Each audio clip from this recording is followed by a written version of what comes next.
¿Qué tal? Muy buenas tardes. Estamos en debate público. Uno de los temas que recurrentemente resulta ser muy relevante para la vida de las personas es la forma en la que se acercan a los órganos del Estado encargados de procurar e impartir justicia para pedirla.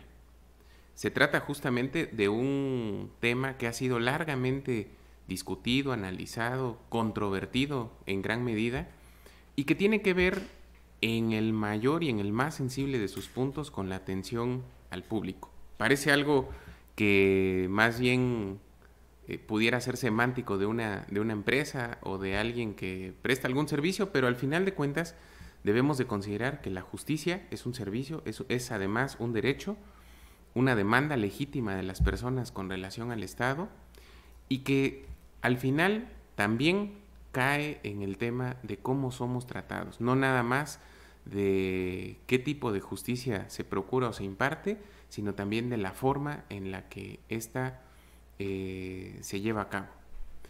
En Oaxaca, la Fiscalía General del Estado ha tratado de, ¿cómo lo pudiéramos decir?, de atender y de hacer eco de los cambios constitucionales ocurridos en el ámbito federal para poder llevar a cabo un mejor servicio de procuración de justicia a través de la renovación de sus órganos.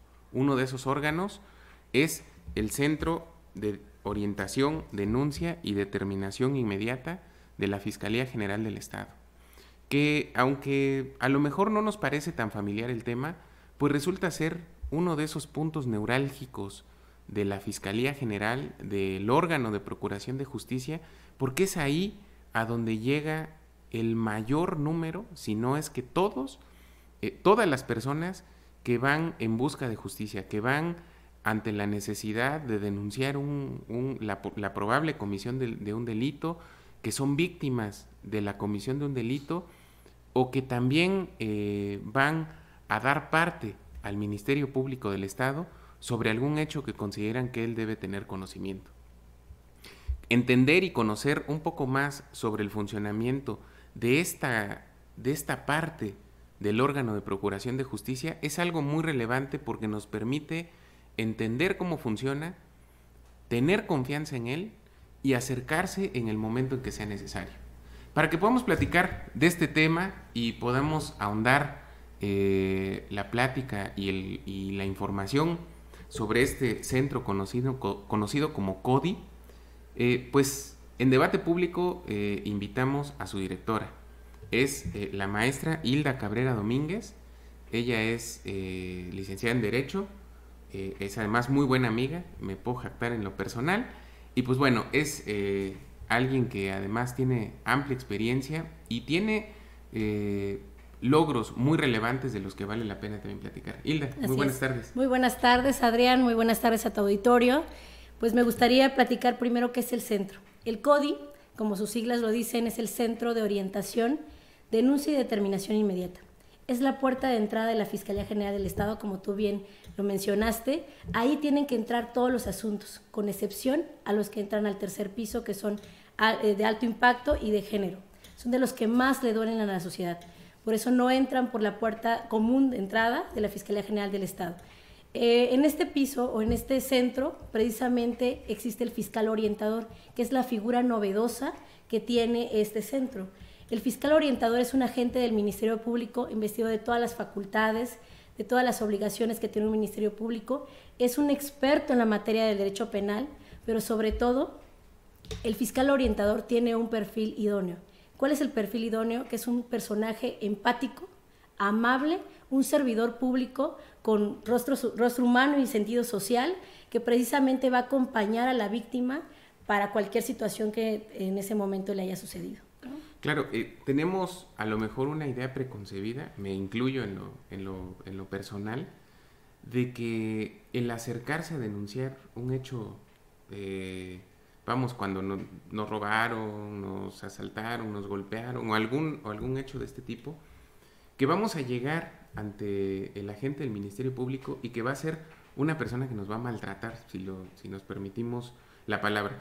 Esta idea preconcebida tampoco es producto de la nada, es producto evidentemente de mucho tiempo, de muchos años en los que la burocracia, el exceso de trabajo, etcétera, era como el signo distintivo de llegar ante la gente del Ministerio Público, siendo además, en la gran mayoría de los casos, la víctima de la comisión de un delito. Es decir, tú ya fuiste víctima pues del hecho que te haya ocurrido, y además era una especie, entiendo, de revictimización, ¿no? El hecho de que llegas y en lugar de tratarte con este sentido humano, empático, pues también te volvían a maltratar, haciéndote esperar, tratándote mal, interrogándote como si tú fueras el autor de la víctima, el autor del delito, o como si tú lo hubieras provocado, en lugar de ser una especie de aliado. Uh-huh.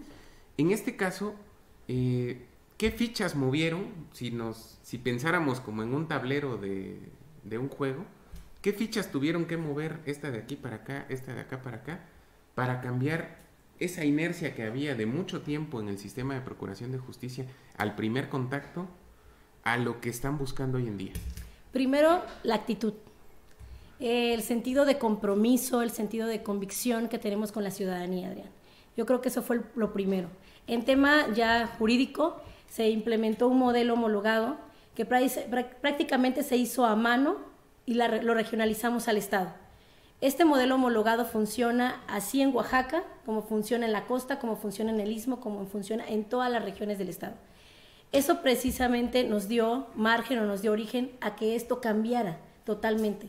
Que se movieron, como tú dices, el tablero, fue una redistribución del personal. Redistribución del personal quiere decir que no se contrató absolutamente a nadie, sino que se hizo prácticamente con los perfiles que teníamos una correcta distribución del personal para las funciones que en este centro precisamente se otorgan. Yo creo que fue una de esas, también conocer precisamente cuáles eran las carencias, cuáles eran las problemáticas que tiene cada distrito y pues de ahí empezar a saber exactamente qué hacer con los resultados. Claro, hace un momento tú hablabas de los pisos. ¿Nos puedes explicar un poco más? A ver, porque claro.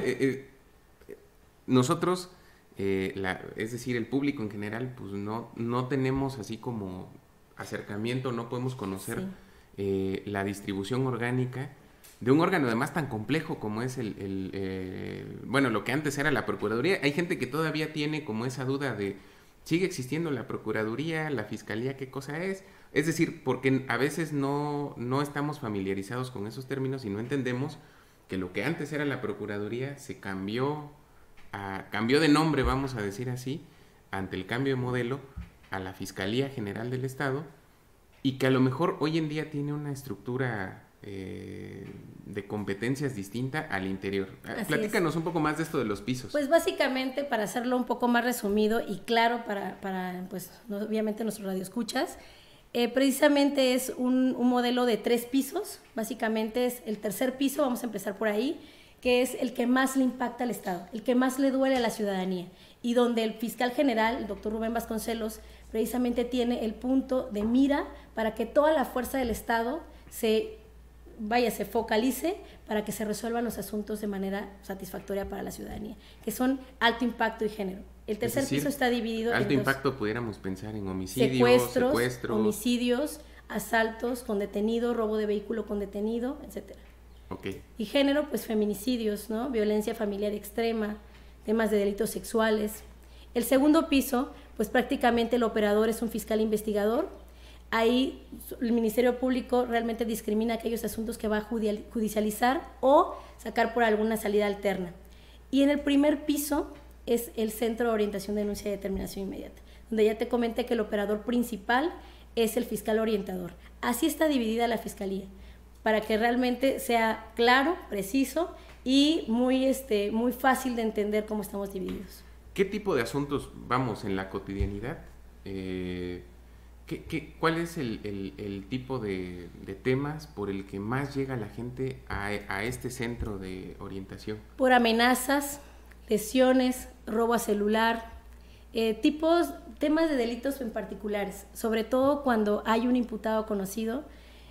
Nosotros vemos la posibilidad de derivarlo a justicia alternativa, porque nosotros vemos que la justicia alternativa es la herramienta más importante que tiene la Fiscalía, porque no solamente resuelve asuntos, Adrián, resuelve historias, sino más bien reconstruye el tejido social, que es lo que más importa a la ciudadanía.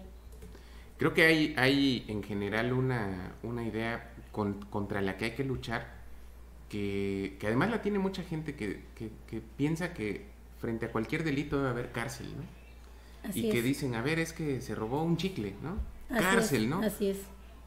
¿Cómo podemos transitar de esa idea a esto que tú dices de la relevancia que tiene, primero, el primer contacto, es decir, este sentido que tiene la gente del Ministerio Público con el que llega la víctima para decir, mira, esta es la dimensión del delito que cometieron en tu contra, y por ende no tiene que llegar a un juicio en el que tenga que haber alguien que se quede en prisión años porque no lo amerita. ¿Cómo podemos, la gente que no es abogada, entender ese cambio de perspectiva? Primero, sensibilizarnos, que el diálogo es lo más importante para resolver controversias y conflictos, y que obviamente ese diálogo hace que disminuya la violencia, ¿no? En primer lugar. Yo creo que la sensibilización para abogados, para personas, para la ciudadanía en sí, es lo más importante. Debemos entender que hay delitos que no pueden alcanzar prisión preventiva oficiosa y que se pueden resolver a través de una salida alterna. En este caso serían los mecanismos alternativos de solución de controversias, que es la mediación, la conciliación y la junta restaurativa.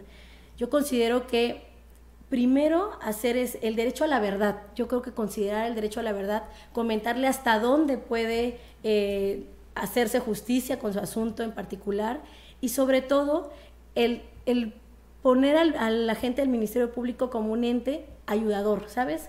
Como una persona que es empático y que este Ministerio Público está ayudando a la ciudadanía a resolver una controversia. No es porque no quiera trabajar y por eso lo va a mandar a justicia alternativa, o porque quiera ahorrarse tiempo y espacio en su vida personal. Realmente la justicia alternativa, la derivación de los asuntos a justicia alternativa, disminuye tiempo, pero también disminuye en presupuesto a la persona. No va a ir a cada rato a la fiscalía a preguntar cómo va su asunto. Es en una sola ocasión, puede ir, y el 99% de los asuntos se resuelven con la primera conciliación. Claro. Cuando comenzó este modelo, que entiendo que a ti en lo particular te tocó aterrizar, si nos permitimos la palabra, este modelo del Centro de Orientación, Denuncia y Determinación Inmediata, en el antecedente, ¿cuál era el promedio? Para que vayamos a puntos de referencia sencillos, ¿no? Que luego son los que mucho le importan a la ciudadanía. Cuando tú comenzaste este trabajo de echar a andar este centro, que antes se llamaba, ahorita me lo dijiste, Centro de Atención Temprana, Así ¿no? es. Y antes de que esto existiera, o en el momento ¿cuál era el promedio que tardaba un ciudadano cuando decían, oye, fíjate que me robaron mi cartera y vengo a denunciarlo? ¿Cuánto tiempo pasaba en aquel momento, cuando tú tuviste, ahora sí, tu primer contacto con ese espacio, a lo que ocurre actualmente?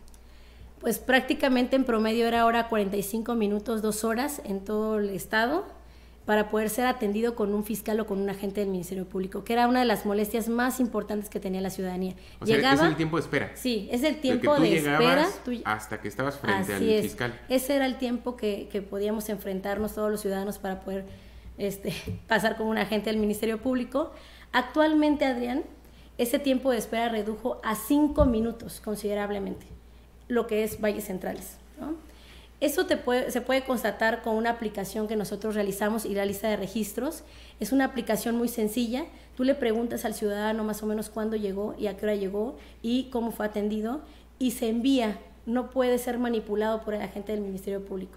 El Excel lo que hace es captar toda la información y realiza registros específicos del tiempo de espera.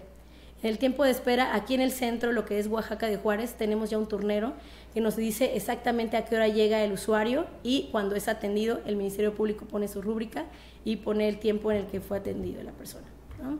Esa sería una de las quejas más importantes que nosotros nos enfrentamos. La segunda queja, y ya lo dijiste, era la calidad en el servicio. Yo creo que el corazón precisamente del centro es la buena atención al público, la buena atención a la ciudadanía. Porque aparte de que fueron amenazadas, lesionadas, robadas allá afuera, Pues pero imagínate que lleguen al centro con un agente del Ministerio Público, que es el que procura justicia, y todavía es maltratado, de una forma déspota, ni siquiera saludan, etcétera. Esa era otra molestia que al 100% no podemos ser, todavía no erradicamos, pero vamos muy avanzados en eso. Te puedo asegurar que en la administración del doctor Rubén Vasconcelos nos estamos enfocando mucho en la atención al público y la calidad en el servicio, ¿no? Que sería una de las premisas importantes. Y la tercera era el rezago. Teníamos incontables números de carpetas en rezago, en trámite, y con este modelo lo que vino a hacer es revolucionar la forma de trabajar de la gente del Ministerio Público. Ahora, de 5,000, 6,000 carpetas que llevo en trámite en todo el estado, realmente solamente en trámite llevo el 5.6%. Prácticamente estoy determinando todo. ¿Con qué? Con la ayuda también de Justicia Alternativa, porque no es solamente con los agentes del Ministerio Público y a través de sus facultades discrecionales. Yo creo que serían ahora sí que los puntos álgidos que la ciudadanía nos reclamaba a gritos, ¿no? Y que nosotros estamos dando paso firme para que esto se determine. Claro. Oye, aquí en la ciudad de Oaxaca, este centro de orientación, nos decías, está en Arista, en la calle de Arista, en el centro histórico, ¿no? Así es. Tenemos 21 unidades. Anteriormente solamente teníamos 3, 2 de ellas realizaban solamente asesorías y actas de extravío. Actualmente tenemos 21 centros, están distribuidos en todo el estado. Aquí en Oaxaca, en Valles Centrales, tenemos en Oaxaca, que es en Arista 313, tenemos en Sachila, Tlacolula, Etla y Ocotlán. Ok. Y por ejemplo, bueno, porque Oaxaca es inmenso, a veces nosotros aquí en la ciudad perdemos la dimensión de lo grande que es Oaxaca. Por ejemplo, en el Istmo de Tehuantepec. Sí, en el Istmo. ¿Existen también? Claro en la que costa, sí, son 6 orientadores, tenemos en Juchitán 2, en Tehuantepec 1, Matías Romero, Salina Cruz e Ixtepec tenemos un orientador. Esta es prácticamente la puerta de entrada, entonces debe haber en todos los distritos, por el número de usuarios, debe haber un fiscal orientador, porque el fiscal orientador es prácticamente tu portero. El portero que debe decir muy buenos días, siéntese usted, por favor, vamos a resolver su asunto conforme a derecho y de una forma efectiva y afectiva, que eso es lo importante. Claro, todo esto es parte de la implementación del modelo de justicia acusatoria también. Sí, o sea, lo podemos ver también claro como... que sí, porque estamos consolidando nuestro modelo, ¿no? Estamos consolidando y a través de eso deben existir mejoras y este es un modelo homologado para que pueda existir mejoras y pueda consolidarse nuestro sistema. Aquí en la ciudad de Oaxaca, en Arista, que además es un lugar muy conocido porque hace muchos años es un edificio, un inmueble que alberga oficinas de la entonces Procuraduría y ahora de la Fiscalía. ¿Qué cambios le hicieron, vamos, a quienes tuvimos en algún momento que ir, que nos acordamos que era un lugar horrible? ¿Cómo es actualmente? Actualmente yo te puedo decir que es un lugar higiénico, agradable a la vista. Son cubículos prácticamente donde tienen privacidad los agentes del Ministerio Público, pero sobre todo la víctima. El usuario se siente con confianza de narrar sus hechos sin que la otra persona que está a un lado pueda escuchar esa narrativa de los hechos. Esta remodelación nos trae a bien, primero, la dignificación de la ciudadanía, la dignificación del personal que ahí también trabaja, que es un factor, a lo mejor no sería el más importante, pero es un factor para poder dar una buena atención a la ciudadanía. Se hicieron las redistribuciones correctas de fiscales orientadores, fiscales investigadores, facilitadores. En ese complejo, que le llamamos es Fiscalía General del Estado, sede Centro Histórico, en ese complejo se aterrizan lo que es Fiscalía, pues prácticamente es el Centro de Orientación, Denuncia y Determinación Inmediata, están los facilitadores, el Centro de Justicia Alternativa, está el sector metropolitano, está también el área de víctimas, Agencia Estatal de Investigaciones y el área de periciales. O sea, realmente tenemos todo ahí para poder brindarle un mejor servicio a la ciudadanía. ¿Cuál es la meta que van buscando? O sea, yo entiendo que han dado pasos. Sí, claro. ¿Cuál es la meta que van buscando? Pues estamos caminando precisamente para poder cumplir las premisas del fiscal general de esa administración, del doctor Rubén Vasconcelos, que es pues una administración de puertas abiertas, con cero tolerancia a la corrupción y una administración que tenga rostro humano y sentido social. Creo que esas transformaciones que se están dando con eso se quiere decir que no solamente se está transformando de fuera, sino también se está transformando de adentro. Es una energía, o sea, es una evolución energética que tiene la Fiscalía precisamente para cumplir todas las expectativas que tiene el ciudadano. Eso yo creo que es lo esencial.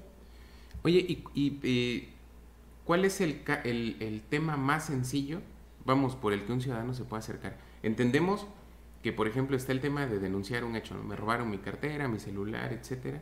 Pero ¿qué otro tipo de asuntos también llegan con ustedes que no sean necesariamente la comisión de un delito? Pues comúnmente del 100% podemos hacer una encuesta que son 60-70% de asuntos que no son delito.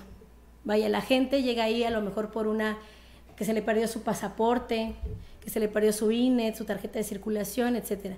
Nosotros realizamos asesorías integrales. Aparte del iniciar la carpeta de investigación, cuando no son hechos que tengan apariencia de delito, realizamos asesorías integrales. Por eso, el Ministerio Público, el fiscal orientador, no solamente debe ser experto en materia penal, sino debe conocer todas las ramas del derecho para poder orientar de manera correcta y precisa a la ciudadanía y canalizarlos al área correspondiente para que este ciudadano no esté pimponeándose de un lado para otro, que también era una de las molestias del ciudadano.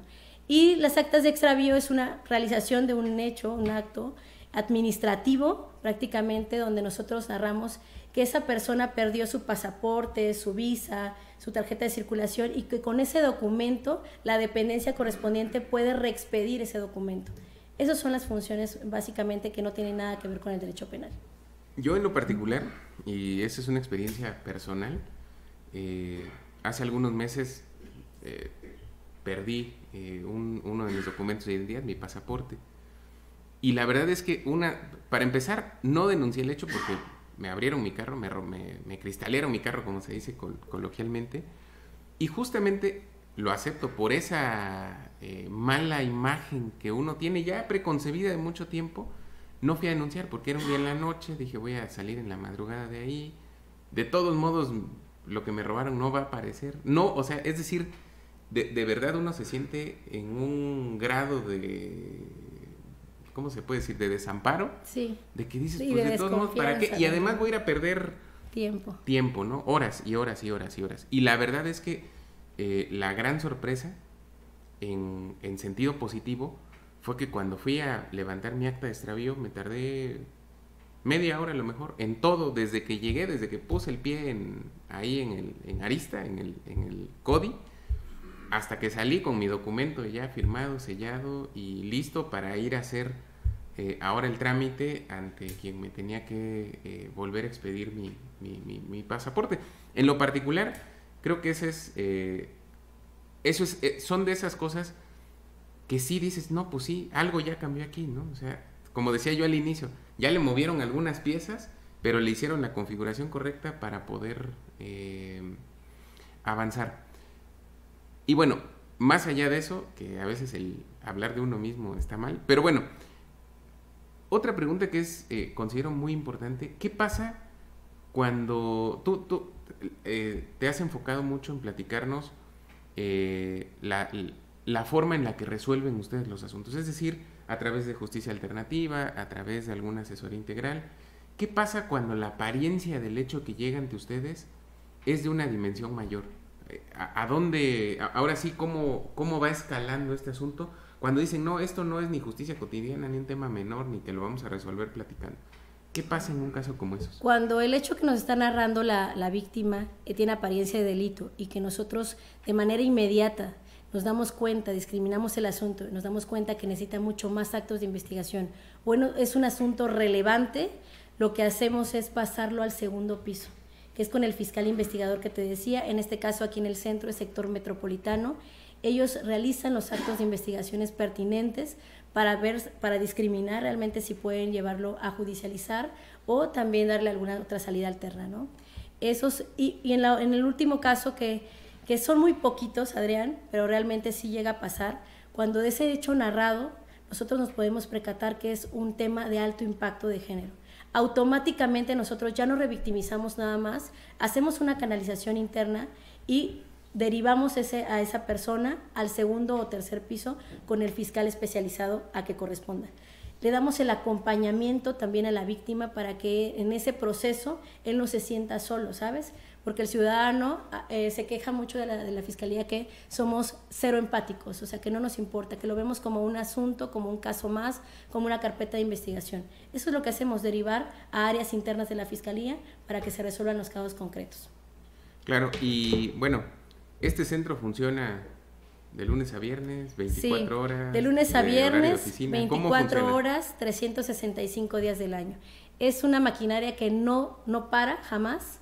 Es una maquinaria que realmente está hecha y diseñada por mucho compromiso. Yo creo que más que lo que nosotros nos mueve es el compromiso de una regeneración, de un cambio estructural completo, de fondo, de la percepción ciudadana. Con eso luchamos, ¿sabes? Todos los días trabajamos para que la ciudadanía empiece a confiar más en la Procuración de Justicia, en las dependencias de gobierno. En el caso nuestro, lo que hacemos es precisamente trabajar esas 24 horas, 365 días del año, a marcha de cómo va trabajando el doctor Rubén. Nosotros necesitamos entender, Adrián, que antes de ser funcionarios públicos, antes de ser del fiscal general, antes de ser el vicefiscal, la directora o el agente del Ministerio Público, somos ciudadanos, Adrián.